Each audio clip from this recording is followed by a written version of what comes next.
We're all here. Hi, everybody. Welcome, and thanks for joining us tonight for um, our Black Philanthropy Month celebration, which is also about Black history. I'm Toya Nash Randall, curator and catalyst of Voice Vision Value, Black Women Leading Philanthropy. And tonight's special, super awesome, fantastic, multi-talented, dynamo woman of wonder guest is the Tamara Winfrey Harris. Hi, Tamara. Hi, thank you for having me. Thank you for saying yes. Considering you are on vacation, so it's really awesome for you to sort of take time out to be with us tonight. So I'm going to read your bio and all the fabulous ways in which you are contributing in your local community and your role at the foundation, but in the broader sort of space of building new powerful narratives for Black women and girls. So Tamara Winfrey Harris serves Central Indiana Community Foundation as Vice President of People, Culture, and Brand, leading cultural practices and staff development, diversity, equity, and inclusion, community impact, and marketing and communications. Her previous roles at the foundation include Vice President of Community Leadership and Effective Philanthropy, where she oversaw grant making, donor services, community leadership, scholarships, and research and impact, and Vice President of Marketing and Communications.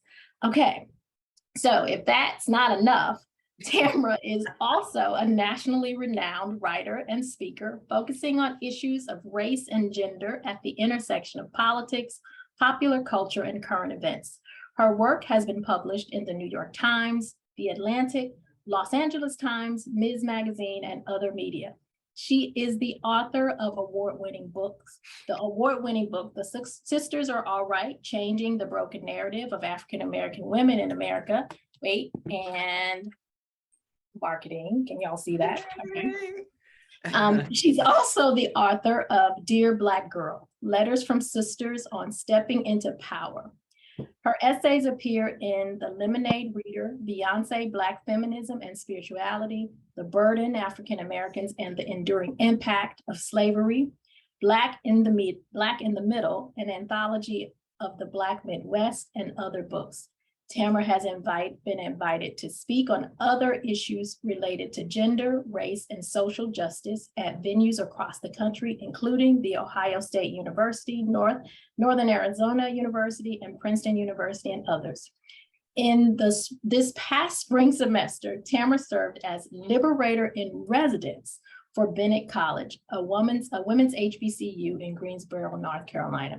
And last but not least, she didn't add this for folks to be in continued amazement, but The Sisters Is All Right has been optioned for a dramedy for television. So, yeah, what is all of that? You know, sometimes I do not know. I mean, you know, that is amazing, but first and foremost, what is a liberator in residence? I think I want to be one of those when I grow up. So I worked on that title with the president of Bennett, Suzanne Walsh, who actually has a background in philanthropy. She came to Bennett from the Gates Foundation. And I was sharing with her my idea for a third book, which revolves around how do Black women and girls free ourselves from negative biases that surround us, you know, both in the mainstream, at work, in government, even in our own communities. And so if sexism and racism won't go away, which I don't think they will in my lifetime, what does it mean for us to liberate ourselves? And so, you know, I tried out a few things with the Bennett Bells at Bennett College. We did a liberation walk, which was a little bit like a privilege walk. And we talked about the cost of liberation. We talked about what sisterhood looks like. It was an amazing time. And there's some really interesting things going on at Bennett. They were named like the #1 college for social mobility by US News and World Report. So it's an institution of higher learning that we should all be looking at. That is fantastic. That is, wow. Well, thank you, Susan Walsh, That's for right. for setting such an amazing opportunity for you and for what will come of that. All right, so I want to give you an opportunity to share some opening remarks, and I think it includes reading from The Sisters Are All Right. I am. I'm going to share the preface of The Sisters Are All Right, which was my first book that came out in 2015, published by Barrett Kohler Publishers in Oakland. And the second edition came out just this last fall. So this is the preface. I love Black women. I love the Baptist church mothers in white. I love the girls who bust it on TikTok. I love the sisters with the Ivy League degrees and the ones with GEDs. I love the big mamas, muddeers, and aunties. I love the lock-wearing sisters who smell like shea butter. I love the ladies of the Divine Nine. I love the hot girls in Savage Fenty, designer pumps, and premium lace fronts, and the sisters who keep a fresh Caesar.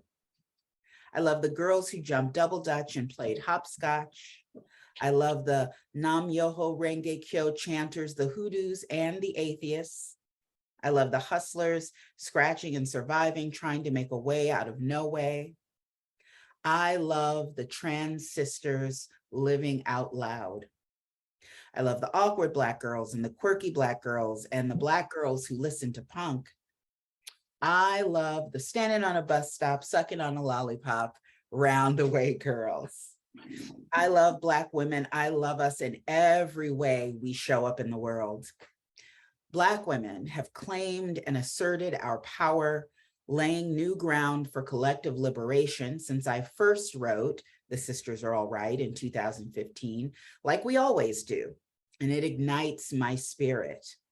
We have our first biracial Black woman as Vice President of the United States, and the first openly transgender Black woman serving in the Minneapolis City Council. There are 3 Black women leading the modern civil rights movement. Black women were the fastest growing group of entrepreneurs, at least until COVID-19 upended the whole world. Beyonce has broken the internet 50-11 times. And Bill O'Reilly, who used to have so much to say about her, fired from Fox News in 2017. Now, O'Reilly's dismissal had nothing to do with B. I just wanted to provide a moment of schadenfreude, or in Black girl speak, you hate to see it. Black women have come a long way. We are still not free, though. Black women organizers routinely put their lives on the line to protest violence against other bodies, while brutality against ours provokes shamefully little passion. Black women with privileges such as class, education, and light skin have far better access to power and achievement, insulation from racism and misogyny sold separately. Too many of us are poor. Too many of us don't have health care. Too many of us are or have been incarcerated.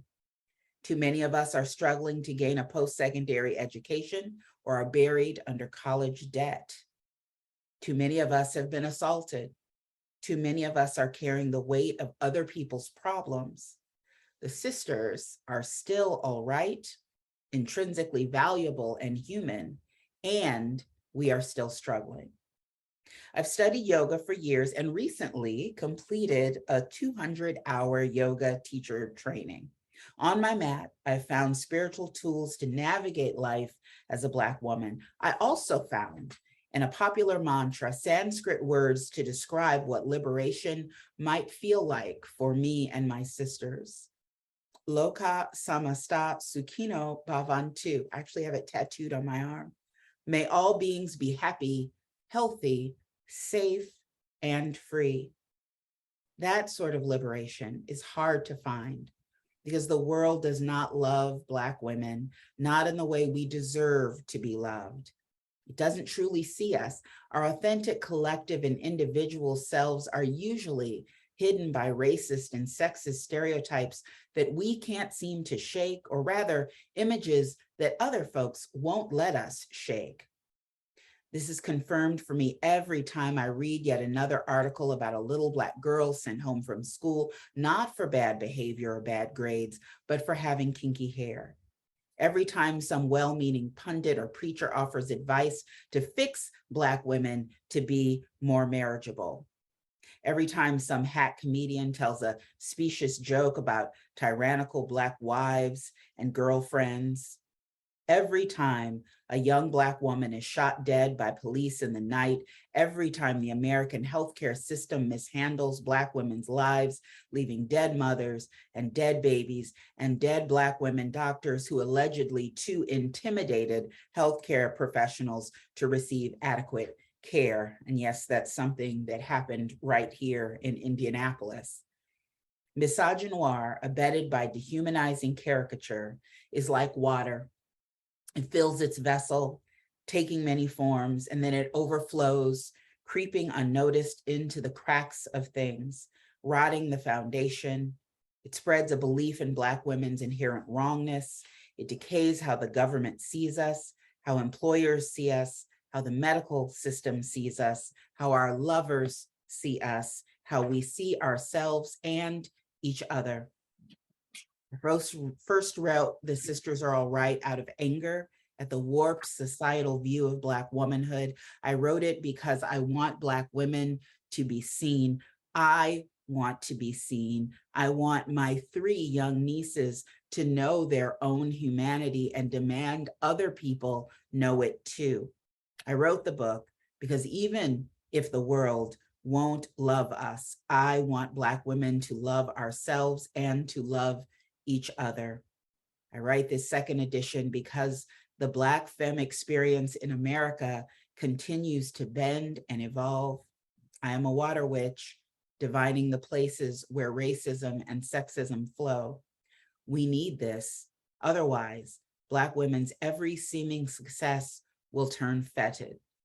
Black women are a million different kinds of amazing. It is not our race or gender that makes this true. It is our humanity.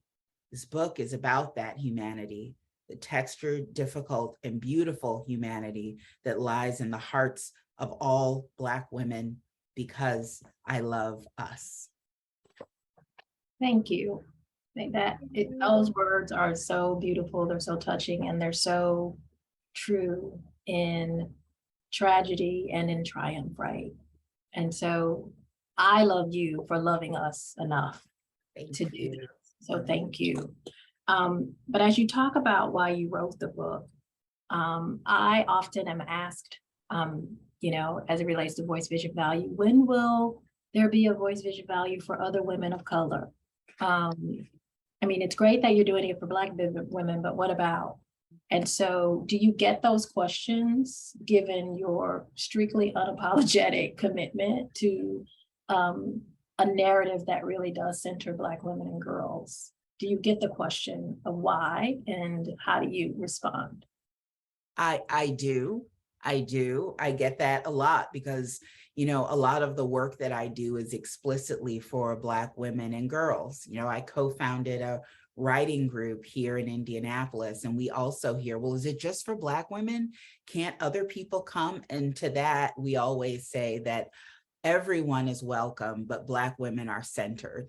And the reason we're centered is because there are so few other places where we are.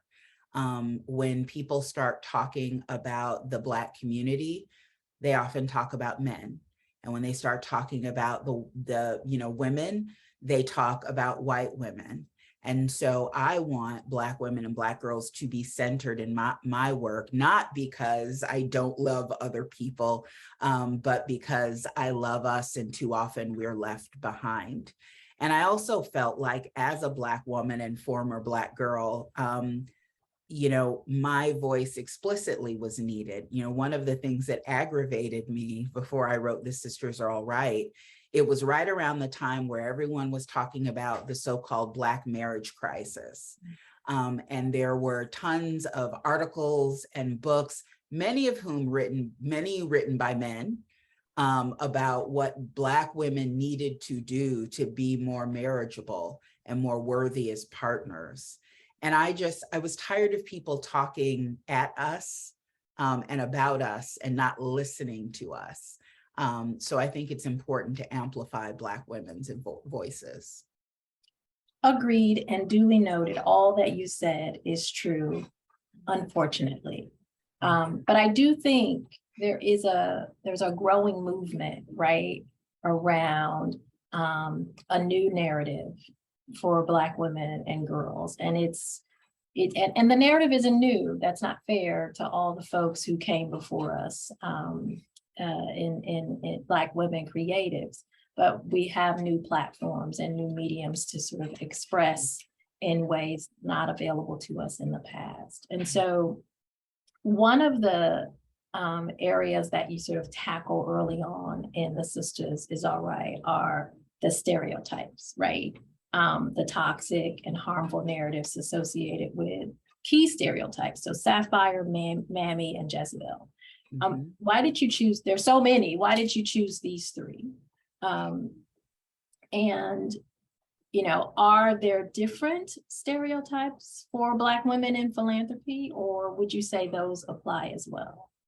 Well, the ones that I chose, and there's actually one more. So it's Jezebel, Sapphire, Mammy, and the matriarch as well. And I chose those because those really are the foundational stereotypes of Black women. And I'm certainly not the first one to talk about it. I always encourage people to read Patricia Hill Collins' work because she really helped to define those foundational myths about Black women. All of the other things that people say about us kind of branch off from those things. And yes, I think it definitely affects women in philanthropy and women in the workplace. We find that, in talking to women in the workplace, that sometimes we feel like we can't be aggressive, or we can't, we have to hold back when we want to share our ideas, or when we want to disagree with someone, because that specter of the angry Black woman kind of follows us where we are. I talk to Black women who feel like they carry a lot of the work and a lot of the burden in the workplace because people see their job as being sort of the mule, which we talk about, like being you can do it, you can carry all the work, you carry all of this burden. I hear women talk about You're those strong, things. you're so resilient. You're so strong, you're so resilient. So those stereotypes absolutely affect Black women in philanthropy. They affect us everywhere. Yeah. And I was talking with my boss earlier today, my boss, Antoinette Malvo, who's a Black woman, about this idea, this narrative that we hear as Black women, like we're too much, right? And then we're not enough. And I think the stereotypes that you describe sort of hold those tensions. It's too much and it's not enough. It's we're always wrong. Yeah. No matter where we are always wrong. And Melissa Harris Perry, in her book, Sister Citizen, described it as like a crooked room. It's like there's this fun house mirror that's reflecting ourselves back to us. And you don't like, am I supposed to be quiet? Am I too loud? Am I not loud enough? Am I like, I don't know which way to go. And part of that conversation around marriage was equally contradictory.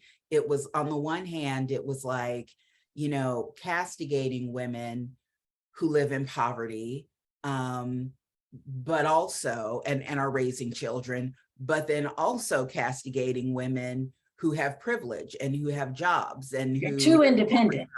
You're too independent. You're too successful. If you own your own house and your own car, what's a man going to do? But on the other hand, you're lazy. You should be making more money. It's like, what do you want? What do you want from us? Yeah.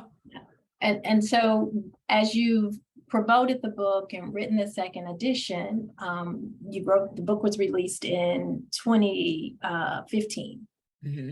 And so what would you say has changed? What motivated you to, produce a second edition? And there's some new pieces in the second edition. Can you talk about that? So it's kind of the more things change, the more they stay the same. I mean, there have been some substantial changes for Black women since 2015. We have a Black biracial vice president, didn't have that before. When I wrote about Black women and marriage, gay marriage wasn't legal. So many of the queer women that I talked to couldn't talk about marriages with other women. The whole Black Lives Matter movement hadn't happened. Breonna Taylor hadn't happened. And there's been this explosion of Black women leading on the ground, you know, both informing Black Lives Matter, which 3 Black women did, but you also look at the political work that's happening, like in Georgia, you know, Black women are leading a lot of those things. And I thought it was important to talk about that. And some of the slights against the public slights against Black women that I wrote about in the original edition of the book, I don't think those would happen today. That doesn't mean Black women aren't still oppressed. There's still too many of us in poverty, all those things I list.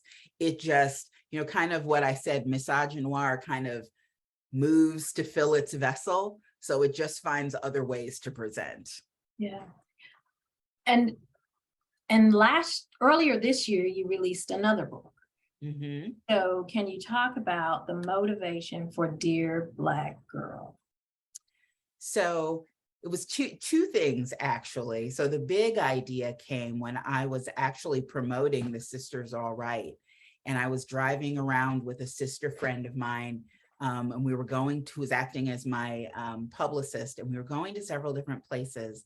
And something hit us coming back from Detroit one day. And that was, we were talking to all these groups of Black women, and they were all rejecting those stereotypes as it related to them. I'm not a mammy, I'm not a sapphire.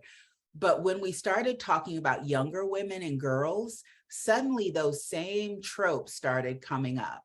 You know, that these young women are fast. I don't know what these young women are too aggressive and they're too loud. It was the same thing. That Black women were saying about Black girls. Exactly. And, you know, I started actually interviewing Black girls and young women, and they actually did say that sometimes the people that were reinforcing those stereotypes for them were, you know, mom. It was grandma who said, don't stay out too long because you're going to get dark. It was a Black woman teacher at school that talked to them about being fast or about being loud or some of those other. So, you know, I wanted to write a book that gave an opportunity for Black women to talk to Black girls and young women, to love each other well and to be vulnerable, and to talk to them intimately without judgment. Because, you know, it's hard. You know, that kind of language comes from fear, because we know that Black girls and young women, they aren't judged fairly. They don't get second chances. And sometimes we so want them to just be okay in a world that hates them, that we start to sound like the people who hate them. And I wanted Black girls to hear love from Black women, because we're each other's greatest allies. Okay. So can you read something from Dear Black Girls? I would love to. I'm going to share the epilogue, which was sort of my letter to Black girls, and it's titled Pick Up Your Oyster Knife. And I hope people recognize that reference from Zora Neale Hurston. And it starts, I love you, Black girl. I love Black girls in Afro puffs and Black girls in bundles of Remy. I love the daddy's girls and the fatherless ones. I love the little girls who make straight A's and the ones who skip school.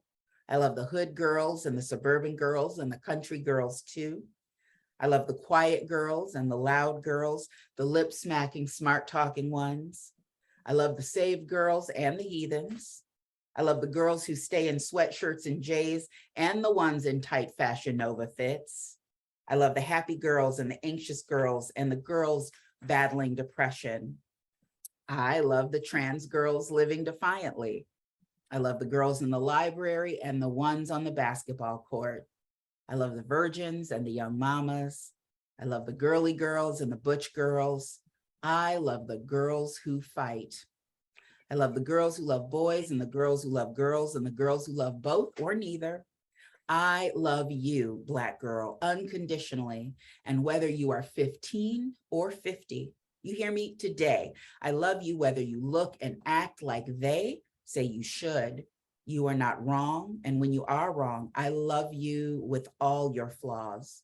No matter what choices and mistakes you have made, no matter where you live, no matter what you look like, no matter what thing has happened to you. And the greatest thing you can learn is to love yourself unconditionally too. Maybe the hardest thing you have to learn. I hope the letters in this book have shown you how. One other thing, Black girl, you must learn to love other Black women and girls the same way. Love us whether we look or act like they say we should. We are not wrong. And when we are wrong, love us with all our flaws. No matter what choices and mistakes we have made, no matter where we live, no matter what we look like, no matter what thing has happened to us. Now, this doesn't mean you have to become a target for another Black girl's pain or anger or trauma. Doesn't mean you have to silence yourself in the face of Black women. It means you must give your sisters grace and understanding, the benefit of the doubt. So few women give us that. We owe it to each other. We have to acknowledge each other's humanity, even maybe especially when we are walking away. I hope the letters in this book have shown you how to do that too. Because we are sisters, Black girl, we have to take care of ourselves and each other. You are me, I am you, and we are all right. Inside each of us are tiny pieces of our foremothers. Sarah Boone's ingenuity, Danya Luna's unforgettable beauty, Toni Morrison's incomparable wisdom, Mamie Till's fierce love, Aretha Franklin's creativity, Marsha P. Johnson's fearlessness, Harriet Tubman's will to survive, Katherine Johnson's genius, Michelle Obama's grace. Black girls are made up of all that magic, birthed in the African sun, baptized by the Middle Passage, and burnished by America. That is a power no one else can claim, just us. We are sisters, you are me, I am you, and we will get free together. Zora Neale Hurston, a great Black woman writer, once said, I do not weep at the world. I am too busy sharpening my oyster knife. An oyster knife is a utensil used to crack open the shell of an oyster to get the tasty meat inside. Zora meant that she wasn't wasting time thinking about the hard parts of being Black and a woman, and she didn't care what other people said about her. She was busy trying to get at all the good stuff life had to offer. Celebrate your Black girl life. Celebrate us. Be like Zora and get that oyster girl. So what was it like because the book is made up of letters that were actually given to young Black girls. And so what was it like for girls to receive these letters, your words and the words of all the women who contributed to the project? I think every girl that has received a letter or read the book has been tremendously moved. But, you know, the times when I've got to actually go and put a letter in a girl's hand have really been moving. You know, one girl I remember saying, no one has ever done this for me before. Because really think of who writes letters anymore? Not a lot of people. So many of the girls that I've handed letters to, this is the first letter they've received. And to have it be words of encouragement for someone that doesn't know her, but loves her all the same is pretty special. And I would imagine because, you know, your words that make up the story and narrative in The Sisters Are All Right, and the words that make up the stories in the letters that so many Black women wrote in Dear Black Girl, right? Like it's a bridge. They're the same words. They're dispelling the same myths. They're addressing the same vulnerabilities and insecurities and uplifting the beauty and the promise that Black women and girls possess. So what is it like for you to sort of create a space and a place for yourself and for Black women you know and don't know, Black girls you know and don't know? You talk about your nieces. What is it like to sort of hold the creativity and the vision for these narratives and these types of projects? It's cathartic for me too.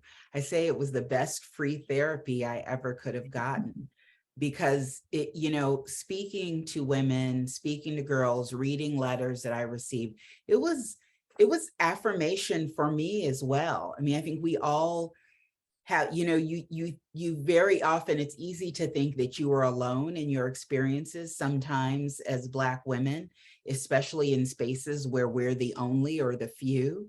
And so listening to other women speak my experiences into life, I mean, it was wonderful. It was so affirming and it made me so happy. Sometimes I had to remind myself that I need to have some remove here, because what I wanted to say is, yes, girl, me too, you, me, same, in some of the conversations. And I also think that's an important part. What I wanted to get across in Dear Black Girl, one of the important parts was even the bad things that happened to us. I mean, there were women who wrote in that book about things like sexual assault, things like incarceration, things like teenage pregnancy, and this idea that even when we make mistakes, even when bad things happen to us, that we are okay. That doesn't mean that we're without problems. It means that we have value and we deserve love. Absolutely, absolutely.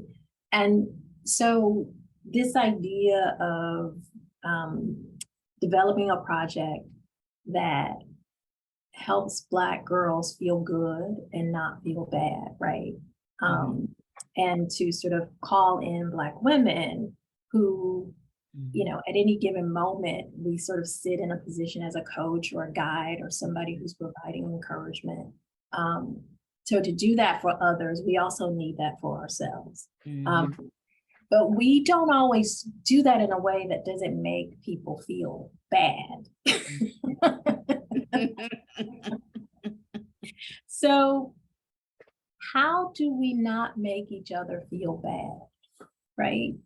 Because you talked about, right, like so much of the judgment and the shame is because we know how cruel the world can be from our own lived experience. But we forget that sometimes when we're interacting and engaging with one another. So how do we stay in a place of mindfulness around that? I think we have to find the strength to tell our own stories. I think that's the most powerful way to impart wisdom and advice. One of the examples I use is that Black girls are often warned against being fast or not wearing certain things so that they don't attract boys or attract men. And a lot of that grows out of the fact that we know that more than 60% of Black girls will experience sexual assault before they are 18. That's a real statistic. And we know that people see, we've read the Georgetown study. We know people see Black girls as young as 5 as adults and expect that they know adult things, including about sexuality. And that's scary. And so the shorthand to that is you see a Black girl in short shorts like every other girl, and you want to chastise her for dressing like that. But that makes her feel wrong. It makes her feel like she did something wrong. The better thing, I think, to do is to say, I am afraid because this was my experience, and I am afraid for you. Yeah. And why do you think we don't come from that place of honesty and vulnerability in sharing our stories as a way to connect and communicate what's at risk, right? Because it is the truth. And so how do we free ourselves from the shame of our own stories? I think we start doing that because, as I said, Black women don't get a lot of grace. We don't. And when you don't get a lot of grace, sometimes you forget to show grace to people who look like you. And so I think it starts, I think that's why we're such powerful allies to each other. It starts with us giving each other grace. Yeah.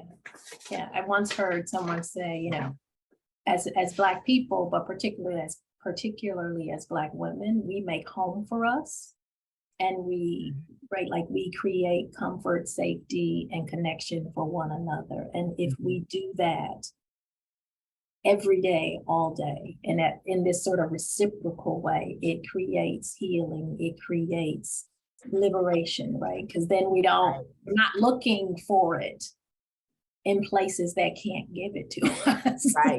Right. Like, that's the secret.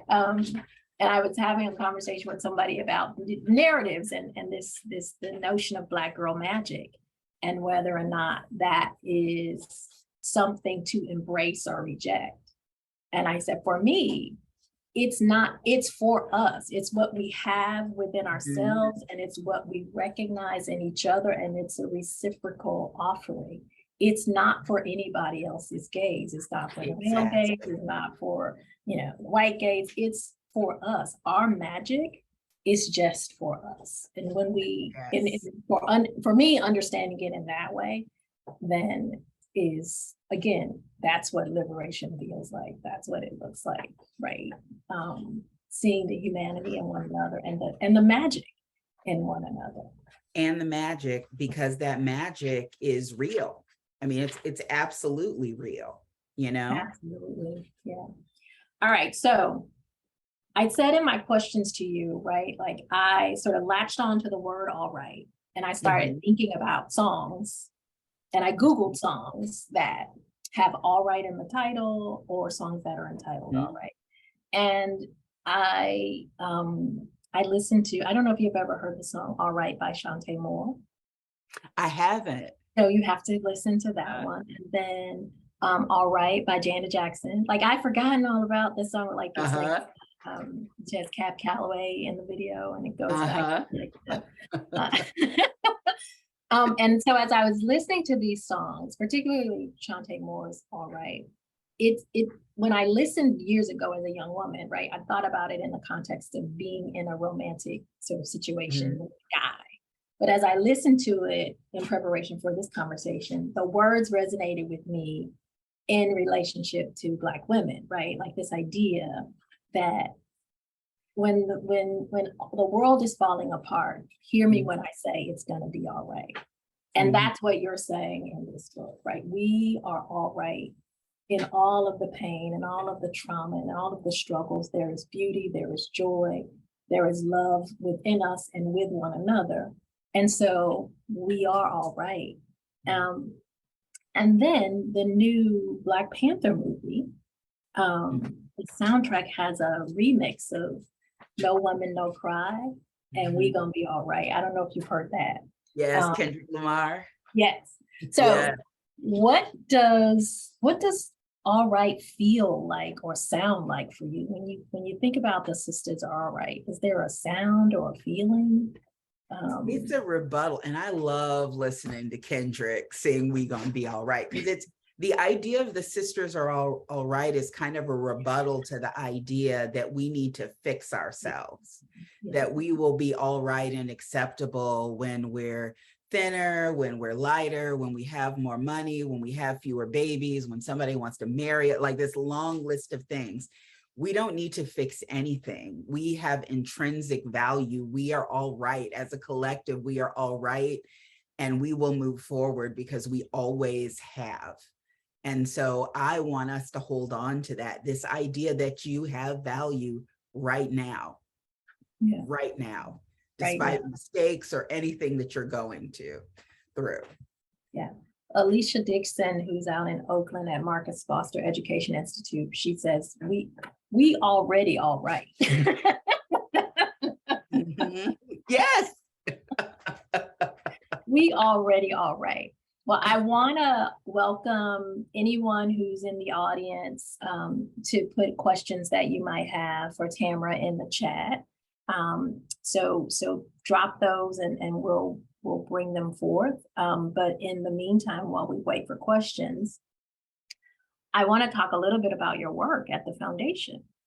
And what do you do? What does it mean to be the vice president of people, culture, and brand? What is that? So my division has 3 departments. That is marketing, communication, learning, evaluation, and impact. So measuring what we do in the community. And then also people and culture, which is sort of the soft side of human resources. And it is also how we are enacting our equity work internally. So it's how do we build an equitable culture? How do we build equitable ways of recruiting and developing staff? What does that look like? How do we help staff grow in their equity journeys? How, we have grown in the diversity of our staff over the last 5 years. What does it mean to not just have a diverse staff, but also have a staff where Black and Brown people feel included and have equal opportunity? So it's all of those things. So it's marketing, DEI, HR, and impact. And you just started this position in January. In January. And so how is it different than what you were doing before? Because it sounds like 8 jobs.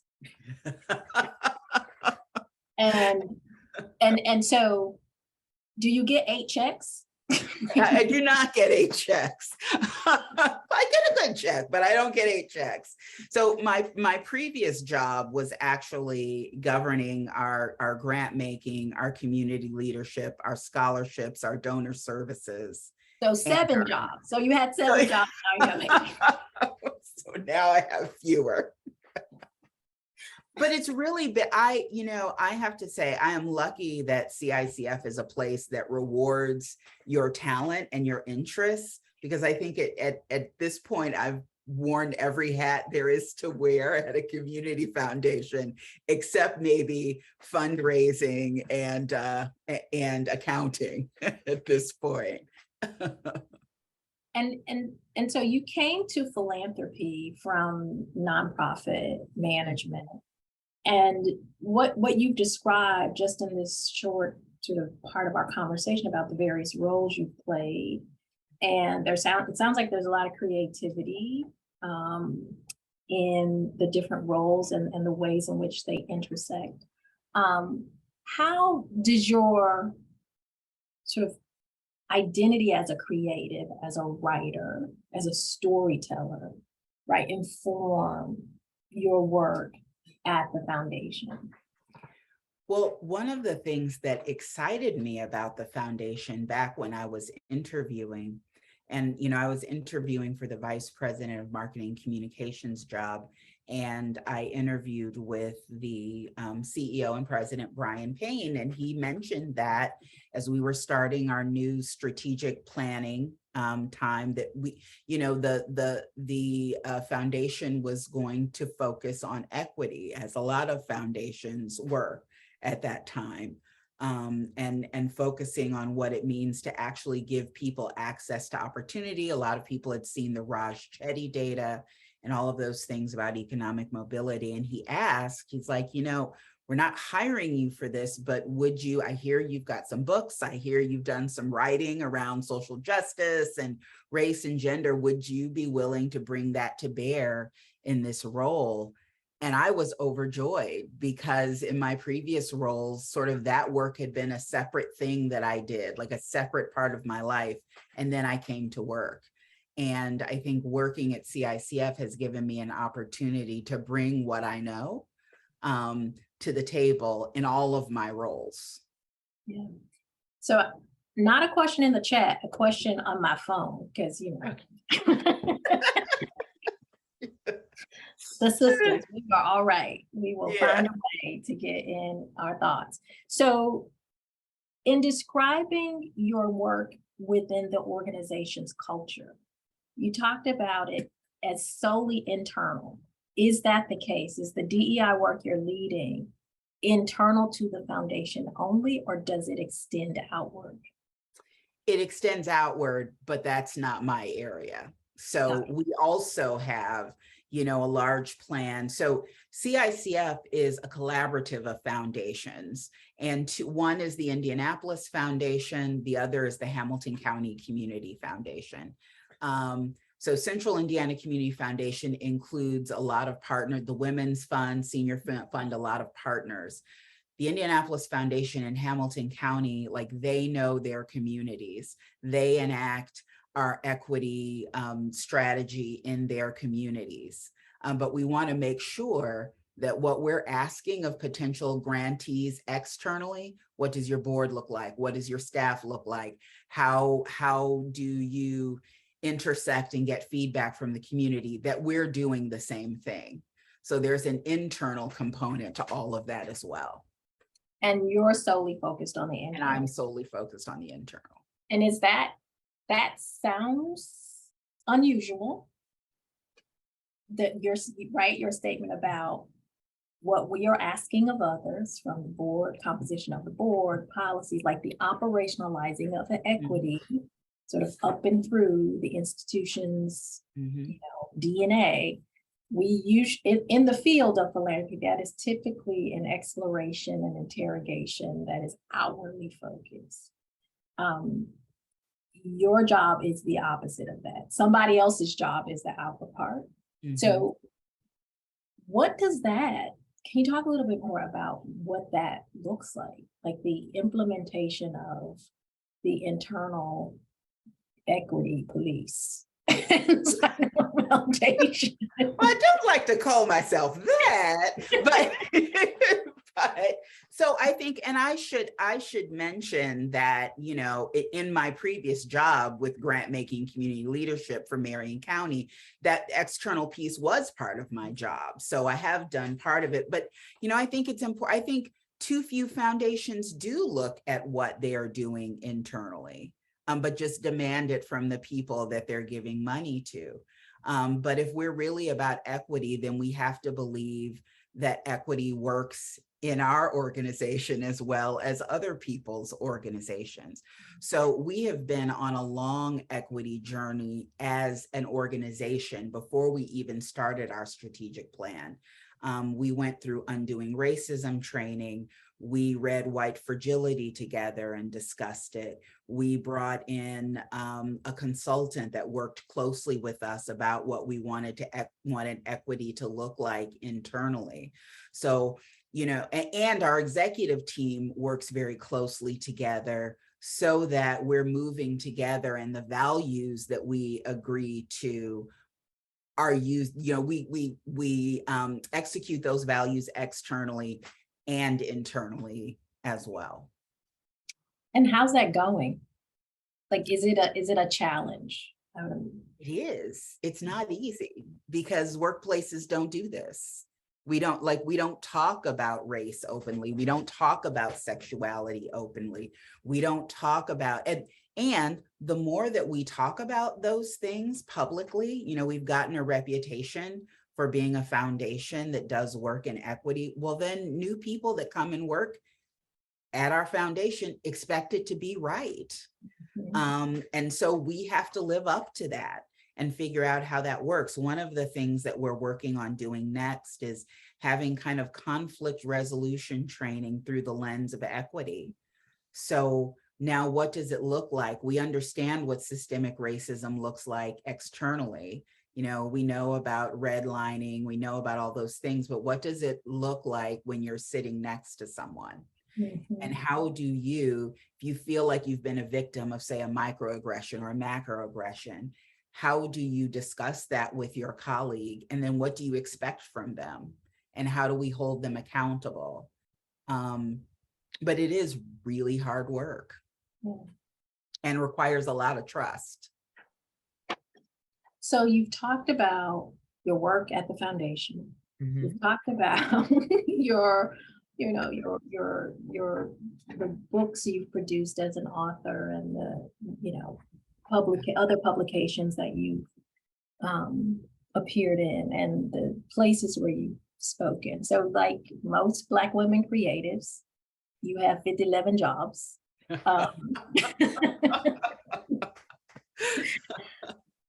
How do you manage all of that? And I forgot, right? Like you've optioned The Sisters Are All Right for a television dramedy. So how does all of this? Look, I don't know if I do it very well or not. You know, I think we just do. I have tried to, you know, over the last 3 years, you know, we are all under pressure. I think working just in life, you know, we've survived a plague, pandemic, working at foundations. We were on the front lines of all the need there was in the community. It is stressful. And so I am trying my best. One thing I committed to while we were working from home is that, you know, preferencing my self-care, which is what I tell Black women to do in my books, which is a thing we aren't very good at, and I'm not very good at it either. But I am good at having a sister circle that will tell me about myself from time to time and tell me to sit down. You know, otherwise, you know, too much doing isn't good for you, even if what you produce ends up being helpful. So I try really hard not to take on the mantle of the strong Black woman, but it's hard to undo. It's really hard to undo. So I say that, you know, one of the things I say in the book that I'm working on about Black women and liberating ourselves from all of those stereotypes that bind us is that liberation is a practice. And so I don't always get it right, but I'm always striving to. Yeah. And I think, you know, what you just described is liberating ourselves. It's not something that we get from it's something we give to ourselves, right? It's in us to give to ourselves first and foremost. And it doesn't happen in one moment. We have to choose ourselves again and again and again, because there's always going to be pressure not to. Absolutely. All right, so we don't have any questions in the chat, which means I can ask another one of my questions. But before, do you have any questions for me? Or no? Keep going. Okay, good. Fire away. So you talked about you have, you know, women in your sister circle who will sort of tell you to gather yourself and rest. Can you talk about those relationships and how other women nurture your creativity, your leadership, given that you offer so much to the community? I couldn't do half the things I do if I didn't have friends and family that give a lot to me. You know, sister friends who read my writing and I read theirs. You know, 2 sister friends who wake up with me early 3 days a week to just write in silence over Zoom.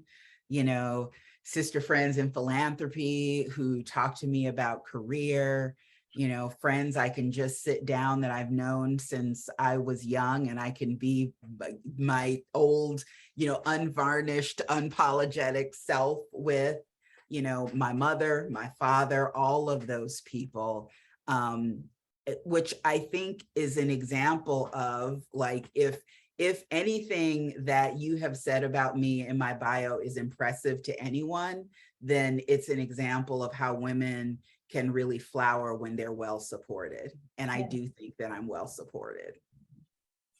In community, and it sounds like I've heard you're very well supported inside the foundation as well. I am. CEO. Again, I don't know if I could do all of this if I didn't have a really, really supportive CEO that was championing me and saying, yeah, go get it. That is rare. That is rare. So last 2 questions. What have you learned about leadership that serves you well in this moment? You know, we talked about the pandemic, the epidemic, the recession, the depression, the uprising. So what have you learned about yourself in the moments that continue to unfold? What have you learned about yourself? And, you know, is there something you've had to let go of?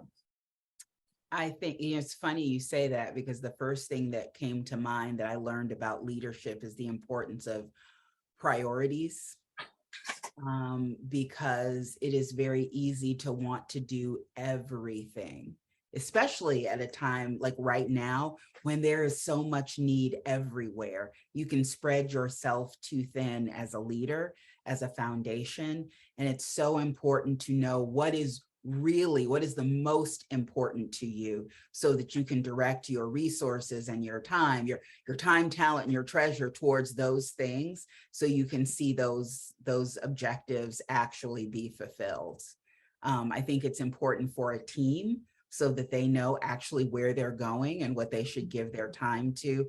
I am seeing more and more in my life, because I'm one of those, you know, people where, oh, they asked me to do this, so I'm going to say yes. You know, it sounds good. And then I find myself overwhelmed. So it is very important to understand, you know, what your priorities are. Awesome. Well, I thank you for saying yes to this. Thank you. No to other things, but I thank you for saying yes to this. And so last question, voice, vision, value, which resonates with you most and why? Voice. I would say voice, because I kind of alluded to this earlier, because Black women's voices, Black girls' voices are so often erased, even around our own stories. You know, people often don't trust us to speak on our own experiences. And that's not okay. We're never going to solve a lot of the problems that afflict Black women, but also afflict the Black community, unless we listen to Black women and girls. And so that's why voice is important to me, and why in my books, I try to elevate other Black femme voices other than my own, because I think it's important. Sort of like Celie said in The Color Purple, nothing good gonna come to you until you do right by me. Exactly. Everything you think about gonna fail. Right. Hear our voices. There's no better way than to end a conversation than with the wisdom and true phenomenal contribution of, you know, such a great literary giant in the African American community. So, you know, thank you to you, and thank you to Alice Walker. All right, so I'm going to give you a few minutes to just sort of close out and share your final thoughts with the audience, if you have any. I think, you know, it's funny what I've been writing about all day and working on my next proposal is about the many costs of liberation for Black women. Even when we feel free, there are so many places where our authentic and full selves are not welcome or are not safe. And that includes very often sometimes in the workplace, but I mean, there are many, you know, relationships and situations where we just can't be our full selves. And I think the important thing to always remember, understand that there are compromises we are going to have to make in order to, you know, get our needs and wants fulfilled, but always understand that you are okay. So if you have to code switch, if you have to hide some part of yourself to go anywhere to get what you want, know that it's not you that's wrong. It's the system and the society that demands that you change that is wrong. And make sure there are people around you who can speak your rightness back to you. I think someone asked in the chat, how do you find a community to become well supported? I think part of it is being open to meeting new people and curating your friend circle and the people around you very well. Don't spend time with people who don't love you like you deserve to be loved. Wow. Well, thank you. Thank you for loving us. And for pouring into us as a community, such beautiful, beautiful stories, for gathering the stories, for sharing your own story, and for setting an example of what it looks like to, be vulnerable and to be authentic and to be unapologetic in your commitment to uplifting Black women and girls. Through your writing and through your various forms of leadership. And I stand in awe of all that you have contributed and all that is to come. And so for you to take time out of your 5011 jobs to be with us tonight really does mean the world to me. So thank you. Thank you so, so very much. Thank you. Thank you so much for inviting me. I feel really honored, and thank you for creating this space because I think it's really important. Well, you are welcome, and I can't wait to see what you do next. Thank you. On the screen, on the pages, in the halls of philanthropy, in the institutions of academia, like just check. You never know where I'm going to pop up. Just check all the boxes. But thank you so much. Thank you to those who made time to join us tonight. We're flipping the script next week. Woman Crush Wednesday will happen on Thursday. And our guest next week will be Jocelyn Harmon, one of the co-founders of Black Her. So we're continuing this conversation around narratives and representation of Black women that we started tonight with Tamara. We'll continue it next week with Jocelyn.